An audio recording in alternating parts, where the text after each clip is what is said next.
Good morning बच्चों, कैसे हैं सारे? बढ़िया, मजे में। उठ गए सब? उठे हो कि नहीं उठे हो? Good morning. उठ गए होंगे मेरे ख्याल से, पर मैडम अभी बिस्तर नहीं छोड़ा है, बिस्तर में ही पड़े हैं अभी। तो मम्मी ने बिस्तर पे ही ला के चाय दी है। ऐसा? हाँ, मुंह धो के बैठो भाई। पता चला पढ़ते पढ़ते आधे में ही सो गए आधे बच्चे तो। ऐसा नहीं करेंगे ना, 9 बज गए अब तो, अच्छा टाइम हो गया, उठ जाना चाहिए। चले, हम लोग मैग्नीज पढ़ रहे थे, जिसमें से मेरे ख्याल से हम लोग मैग्नीज के कार्य देख चुके थे। मैग्नीज की कमी हम लोगों की रह गई थी, है ना? मैग्नीज के कार्य हम लोगों ने देख लिए थे, मैग्नीज की कमी हम लोगों की रह गई थी। तो मैग्नीज की कमी के न्यूनता के लक्षण जैसे हम कहते हैं, तो इसकी बात करते हैं। तो सबसे पहला तो वही है कि पत्ती में क्या देखने को मिलती है? हरिमाहीनता। ठीक है, पत्ती में क्या देखने को मिलता है? इसमें हरिमाहीनता देखने को मिलती है। दूसरा इसमें होता है, इसकी कमी से किस पर प्रभाव पड़ता है? मूल तंत्र के विकास पर, रूट सिस्टम। ठीक है, मूल तंत्र के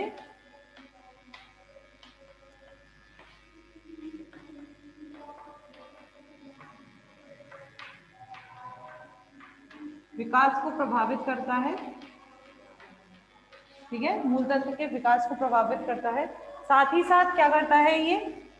अगर इसकी कमी ज्यादा हो जाए, क्योंकि मूल तंत्र के विकास को प्रभावित कर रहा है, और अधिक कमी होने पर,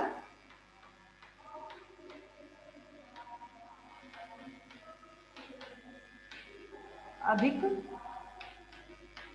कमी होने पर या तो पादप मर जाता है। तो अब हम ये बोलेंगे कि मूल मूल तंत्र का विकास नहीं होता, मूल पूरी तरह मृत हो जाती है, तो हम ये भी कह सकते हैं कि पादप मृत हो जाता है। दोनों ही चीज कह सकते हैं, क्योंकि अगर मूल को, रूट्स को प्रभावित होगा, अगर रूट्स प्रभावित होंगी तो ऑब्वियस बात है कि प्लांट्स में एब्जॉर्प्शन नहीं होगा, अवशोषण नहीं होगा। पादप में अवशोषण नहीं होगा तो पादप क्या हो जाएगा? मृत हो जाएगा। तो मैं ये सब लिख सकती हूँ, अधिक कमी होने पर पादप मृत हो जाता है।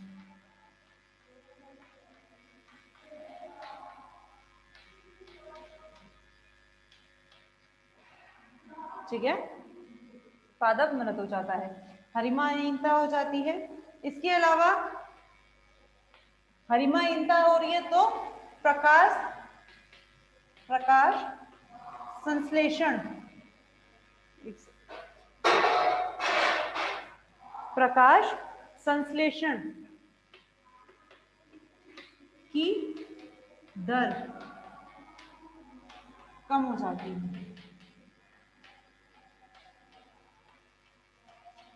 ठीक है, प्रकाश संश्लेषण की दर क्या हो जाएगी? प्रकाश संश्लेषण की दर कम हो जाएगी। हरिमाहीनता हो रही है तो ऑब्वियस बात है कि प्रकाश संश्लेषण की दर क्या हो जाएगी? कम हो जाती है। कुछ पादपों में विशिष्ट रोग हो जाते हैं, जैसे अगर मैं बोल रही हूं आपसे शुगर केन, शुगर केन यानी कि जो आपका गन्ना होता है, शुगर केन, गन्ने में अंगमारी रोग, गन्ने का अंगमारी रोग। ठीक है, इसके अलावा आपका जई में, जई, जई क्या होता है? बार्ले, राई, तो जई में स्पेक रोग। ठीक है, जई में स्पेक रोग। और आपका चुकंदर में कलंकित पीला, चुकंदर में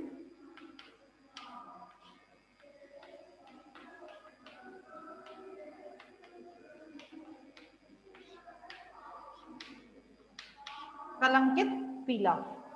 ठीक है, तो शुगर केन में अंगमारी रोग, गन्ने का अंगमारी रोग, जई में स्पेक रोग और चुकंदर में कलंकित पीला।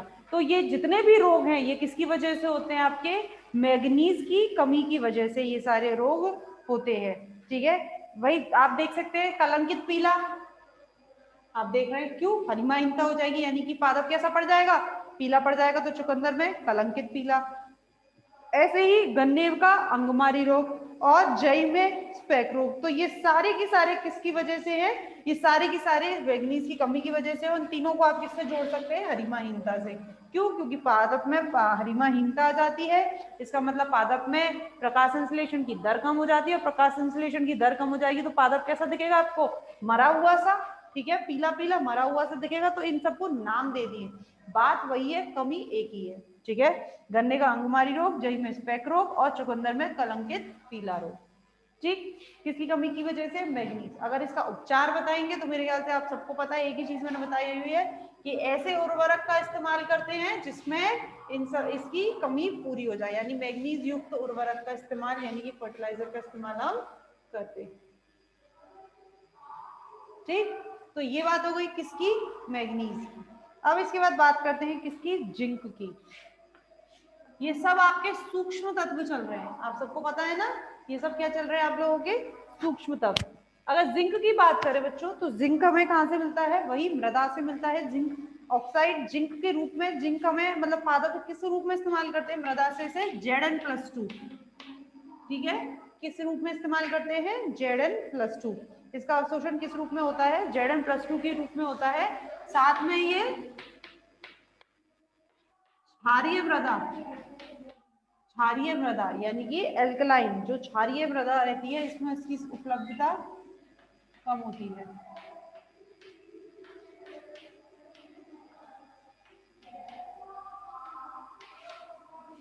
क्षारीय मृदा में इसकी उपलब्धता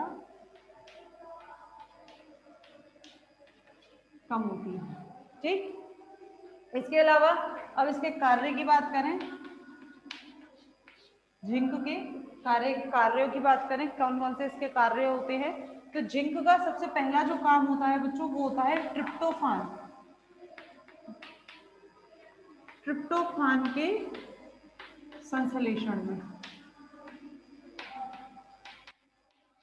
जिंक किस में काम करता है, ट्रिप्टोफान के संश्लेषण में काम करता है। अब ट्रिप्टोफान के संश्लेषण में काम कर रहा है जिंक, तो इसका मतलब क्या है, ट्रिप्टोफान किस में काम आता है, यानी कि ट्रिप्टोफान के संश्लेषण में जिंक काम आता है। और ट्रिप्टोफान किस में काम आता है, ट्रिप्टोफान काम आता है ऑक्सिन के संश्लेषण में।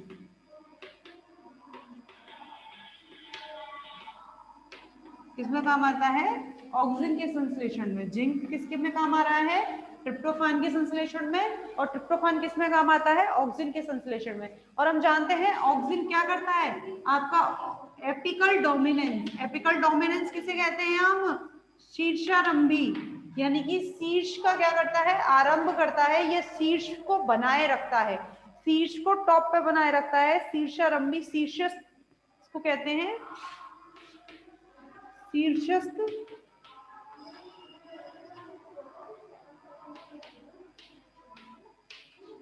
प्रभाविता। ठीक है, क्या कहते हैं इसको हम, शीर्षस्थ प्रभाविता।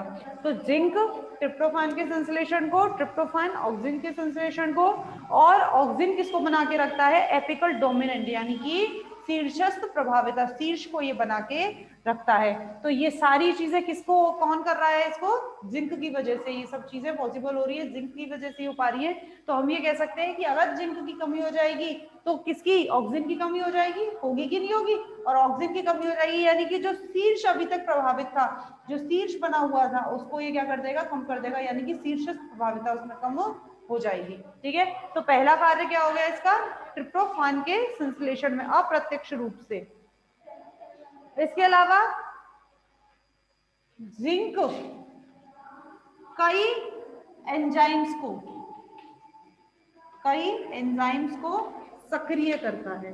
बहुत सारे एंजाइम हैं, जैसे कि मैंने आपको मैग्नीशियम में बताया था कि मैग्नीशियम में अधिकतर हमारे जितने भी शारीरिक या मैं कहूँ आपके क्रियाशील या उपापचय क्रियाओं में जितने भी आपके एंजाइम्स होते हैं, उन सब एंजाइम्स के लिए एज ए कोफैक्टर, ऐसे सहायक रूप के रूप में अगर मैग्नीशियम काम कर रहा है, तो वैसे ही जिंक भी एंजाइम्स के सहायक के रूप में कार्य करता है।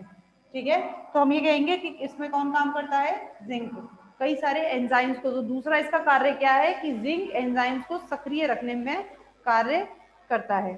ठीक है, इसके अलावा ये और किसको प्रभावित करता है,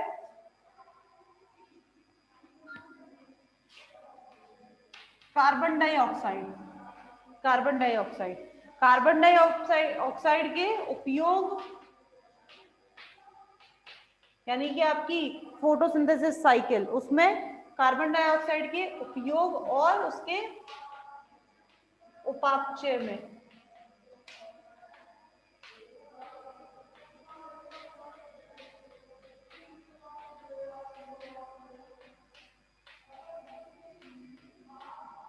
कार्बन डाइऑक्साइड के उपयोग और उपापचय में यह सहायक होता है।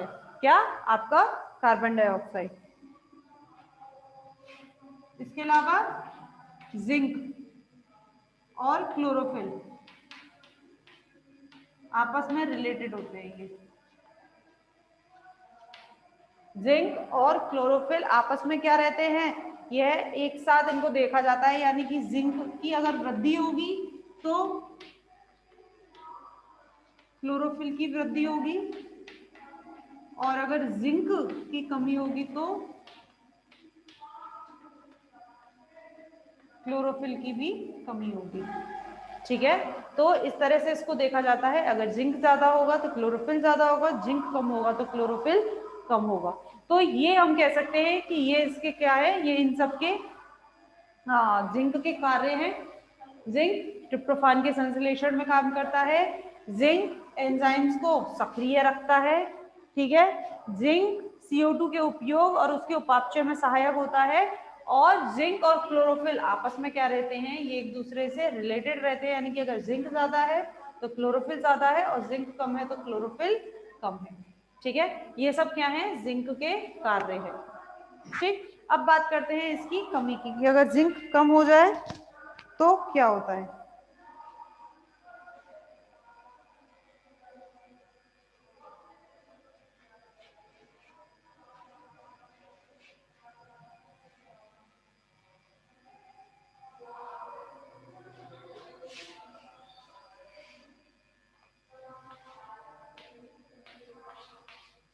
ठीक है, जिंक की कमी की बात करते हैं। जिंक की कमी हो जाएगी तो सबसे पहला हमने कहा था कि जिंक और क्लोरोफिल आपस में क्या है, एक दूसरे से जुड़े हुए हैं, अप्रत्यक्ष रूप से या प्रत्यक्ष रूप से एक दूसरे से जुड़े हुए हैं। तो पहला तो हम क्या कह सकते हैं, हरिमाहीनता सबसे पहला। और अगर आपको कुछ नहीं याद आता ना तो सभी में लिख दिया करो, क्योंकि कहीं ना कहीं सभी तत्व, चाहे सूक्ष्म है चाहे वृहद है, कहीं ना कहीं सभी तत्व आपके क्लोरोफिल को अफेक्ट करते हैं, यानी कि क्लोरोफिल को प्रभावित करते हैं। तो सबसे पहला हम क्या लिख सकते हैं इसमें, हरिमाहीनता, यानी कि क्लोरोफिल की कमी इसमें हो जाती है। ठीक है, इसके अलावा लघुपर्ण रोग, कई कई ऐसे लघुपर्ण रोग। लघुपर्ण क्या है, बेसिकली इसमें लिटिल लीफ, छोटी छोटी पत्तियां। क्यों, क्योंकि पादपों में क्या हो जाता है, पादपों में क्या हो जाता है, हरिमाहीनता हो जाती है, पादपों में विकसित नहीं हो पा रहा है पूरी तरह से, तो हम ऐसे कह देते हैं कि पत्तियां कैसी हो गई है, छोटी छोटी हो गई, लिटिल लीफ, तो इसको कहते हैं हम लघुपर्ण रोग। ठीक है बच्चों, पत्तियां कैसी हो गई है, छोटी रह गई है। ठीक, क्योंकि उसमें क्या नहीं हो रहा है, फोटोसिंथेसिस नहीं हो रहा है ना, फोटोसिंथेसिस की कमी हो जाने के कारण उसमें क्या रह जाती है, पत्तियां छोटी रह जाती हैं। तो इसलिए हम कहते हैं इसमें कैसा रोग, जिंक की कमी से पादपों में कैसा रोग देखने को मिल जाता है, लघुपर्ण रोग। ठीक है, इसके अलावा मक्का में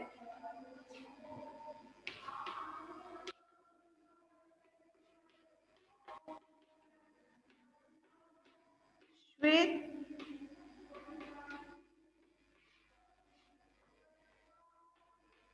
कलिका रोग, मक्का में श्वेत कलिका रोग। श्वेत कलिका रोग क्या है, स्तंभ यानी कि स्टेम कैसा रह जाता है, स्तंभित, या मैं कहूं कि स्तंभित ही लिख देते हैं, छोटा रह जाना। फूस जिसे हम कहते हैं हिंदी में, कहते हैं फूस की तरह हो गया, बिल्कुल ना तो बड़ा नहीं हो रहा है, बस ऐसा ही रह गया है। ठीक है, तो स्तंभित रह जाता है। साथ में फल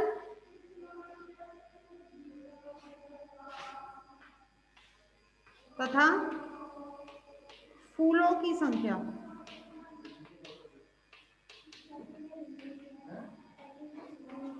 फल तथा फूलों की संख्या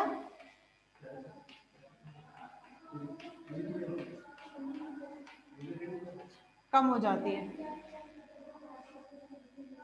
ठीक है, फल तथा फूलों की संख्या क्या हो जाती है, कम रह जाती है। कौन सा, मक्का में श्वेत कलिका रोग। ठीक है, स्तंभ कैसा हो गया, स्तंभित। ठीक है, तो हरिमाहीनता, लघुपर्ण रोग और मक्का में श्वेत कलिका रोग। ठीक, और एक अलग बस लास्ट है, किसको, फ्लोएम। फ्लोएम कैसा हो जाता है, निरूपित।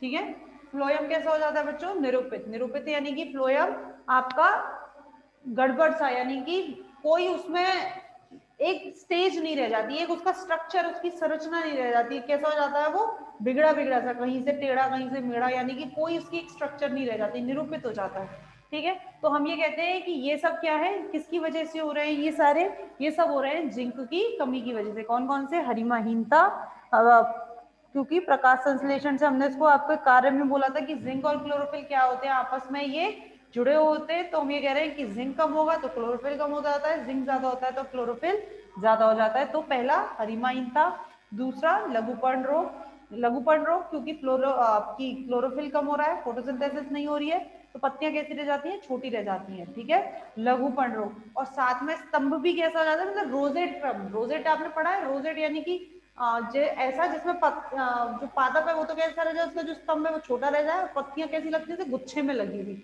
ठीक है, तो रोजेट क्रम में भी कहते हैं हम इसको। मक्का का श्वेतकलिका रोग, श्वेतकलिका रोग में क्या होता है, जिसमें स्तंभ तो कैसा रह जाए, स्तंभ यानी कि ठूस जैसा, और फल तथा फूलों की संख्या भी क्या हो जाती है, कम हो जाती है। और चौथा क्या है, फ्लोयम निरूपित हो जाता है, यानी इसमें कोई रूप नहीं रह जाता, फ्लोयम में कैसा रह गया है, बिल्कुल कहीं से टेढ़ा कहीं से मेढ़ा, तो फ्लोयम कैसा, निरूपित हो जाता है। ठीक है, और ये सब किसकी वजह से हो रहा है, जिंक की कमी की वजह से।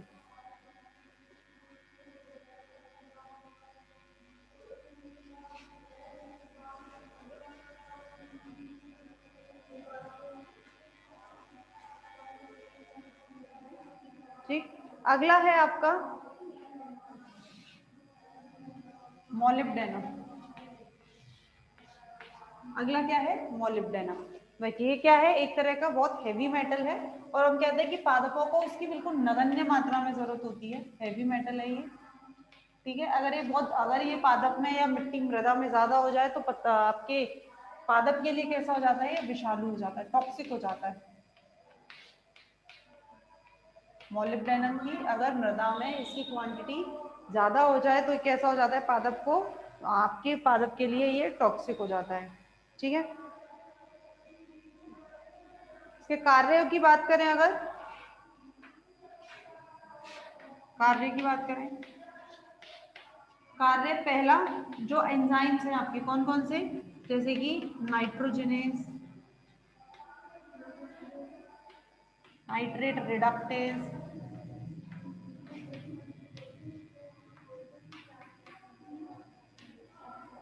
ठीक है, नाइट्रेट रिडक्टेज। तो ये जितने भी एंजाइम है, सक्सिनिक डिहाइड्रोजनेज, सक्सिनिक डिहाइड्रोजनेज ये आपका वहां आएगा,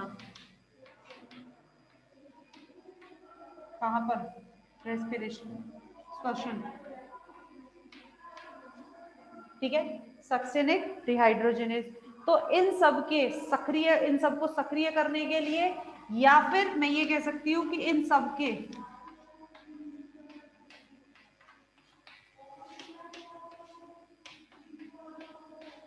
या सहायक के रूप में, इसके रूप में, सहायक के रूप में, ठीक है, सहायक के रूप में कार्य करता है क्या, आपका मोलिब्डेनम। ठीक, इसके अलावा लेग्यूमिनेसी, ये सारी चीजें लेग्यूम पादपों में पाए जाते हैं, तो हम ये कह सकते हैं लेग्यूम पादपों में इसका होता है। और कई अम्लों के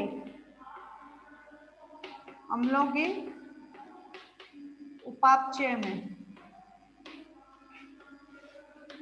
अम्लों के उपापचय में आवश्यक होता है।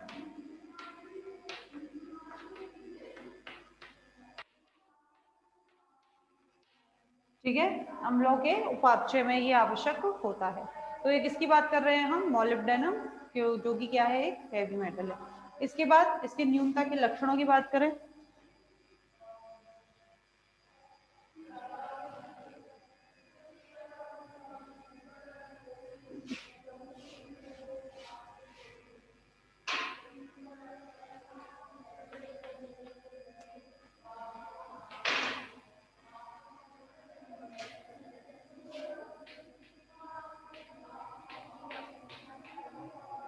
कमी क्या रहेगी, हम ये कहेंगे जो अभी हमने पढ़े हैं कि न्यूनता के लक्षण की पत्तियों में दिखाई देते हैं। ठीक है, यही सारे हैं जो भी हमने ऊपर के कार्य पढ़े, उसी को आप पत्ती उसमें ले लें आप इसके। तो पहला तो हम हरिमा इन तक सभी में कर देते कि कोई कहीं ना कहीं हर एक पादपों में आपके हर एक जो तत्व है वो कहीं ना कहीं आपके क्लोरोफिल को क्या करता है, प्रभावित करता है। तो हर एक तुलसी कभी कहीं ना कहीं आपको सबसे ज्यादा पीलेपन में दिखाई देती है, पत्तियां कैसी वो होने लगती हैं, पीली पड़ने लगती हैं, तो हम ये कहते हैं हरिमाइनता। ठीक है।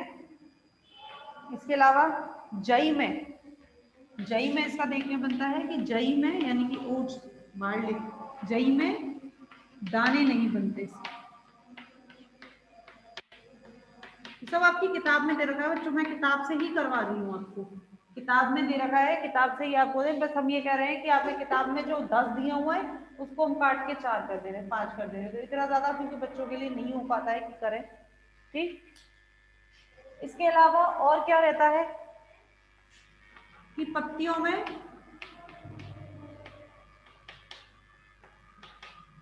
ऊतकक्षय,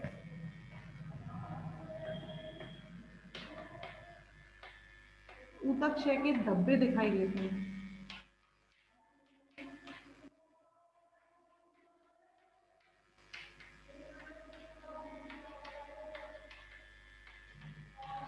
ठीक है। पत्तियों में ऊतकक्षय के धब्बे दिखाई देते हैं, यानी कि पत्तियों के अंदर जो जैसे कि आपकी जब टिश्यू, जब आपके ऊतक मरने लगते हैं तो उसके जो धब्बे बनते हैं वो दिखाई देने लगते हैं। कई प्रजातियों में जैसे कि ब्रेसिका ही बनाती हूँ, ब्रेसिका में कौन से आते हैं, ब्रेसिका कुल में कौन कौन से आते हैं आपकी, गोभी, पत्ता गोभी, फूल गोभी जितनी होती है वो आती है इसमें, और सरसों आती है ब्रेसिकेसी फैमिली में, ब्रेसिका में। ठीक है। तो इसमें एक रोग देख, विप्टेल, इंग्लिश में लिख दे रही, पत्ता गोभी जैसे ब्रेसिका कुल में विप्टेल रोग देखने को मिलता है। विप्टेल रोग क्या होता है, इसमें पत्ती होती है जो, पत्ती की मध्य शिरा पर इधर इस तरह से ट्रांसल्यूट, मतलब ऐसे पानी से भरे हुए धब्बे दिखाई देने लगते हैं, जैसे पस होता है, पस के हमारे अंदर हम जैसे कहते हैं बस पस फोड़े जो बनते हैं पस के, ऐसे ही इसमें इसकी मध्य शिरा पर हमें देखने को मिलते हैं। तो इस रोग को क्या कहते हैं, विप्टेल रोग। ठीक है। पत्तियां विकृत हो जाती हैं इसमें।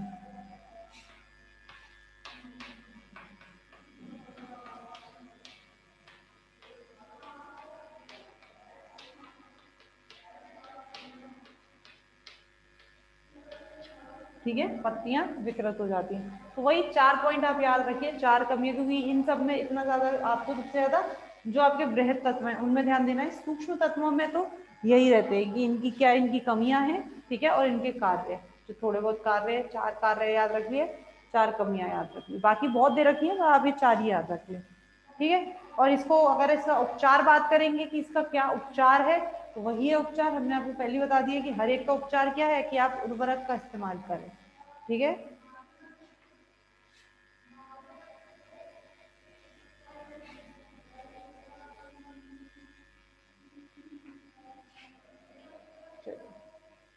तो ये तो बात हुई किसकी, आपके मोलिब्डेनम की। अब बात करते हैं तांबा, कॉपर। कई है वैसे, ये कॉपर है आपका, फिर उसके बाद बचे ही नहीं है, बस कॉपर है, क्लोरीन है, ये आपके रह गए हैं। तो मेरे ख्याल से ये बच्चों आप खुद भी कर सकते हैं वैसे तो। हम्म, कर सकते हैं क्या, चलिए करवा देते हैं फिर भी थोड़ा थोड़ा। वैसे आप तांबा, हम इसको कहते हैं हिंदी में तांबा। अगर इसके स्रोत की बात करें तो तांबा किस में मिलता है, हमें तांबा हमें मिलता है कैल्कोसल्फाइड, कॉपर CuFeS2 में। ठीक है। कॉपर किस रूप में मिलता है, तो ये है आपका कैल्कोपाइराइट, इसको बोलते हैं, रूप में पाया जाता है मृदा में। ठीक है। मृदा में ये अल्प मात्रा में पाया जाता है, तथा इसको जो अवशोषित किया जाता है वो किस रूप में किया जाता है, Cu+2 और Cu+3।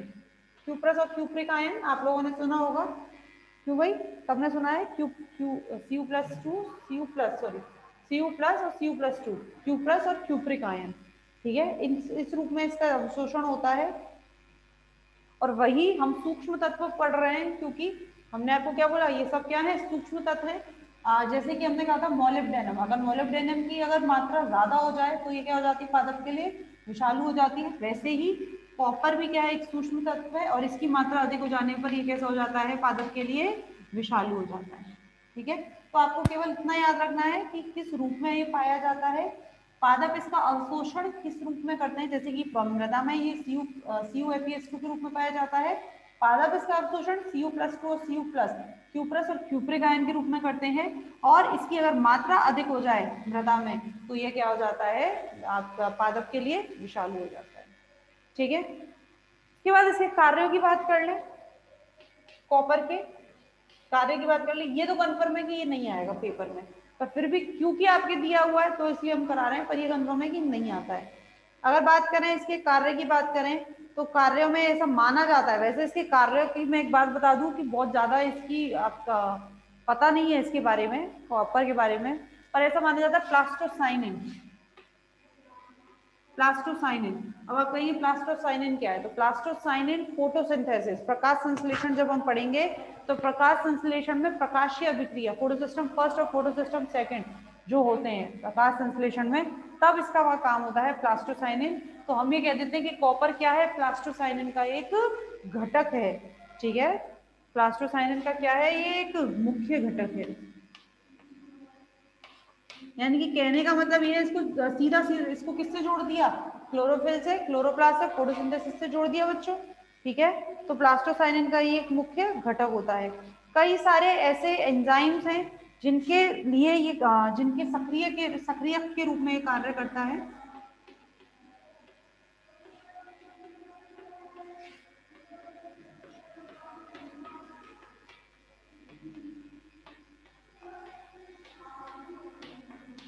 सक्रियक के रूप में कार्य करता है, जैसे कौन कौन से एंजाइम है, पॉलीफिनॉल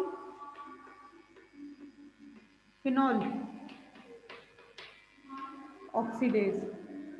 ठीक है, कौन से एंजाइम है आपके, पॉलीफिनॉल ऑक्सीडेज, लैक्टेज। तो ये वो एंजाइम है जिनके लिए ये सक्रियक के रूप में कार्य करता है। ठीक है, इसके अलावा और किस रूप में ये किस रूप में करता है ये,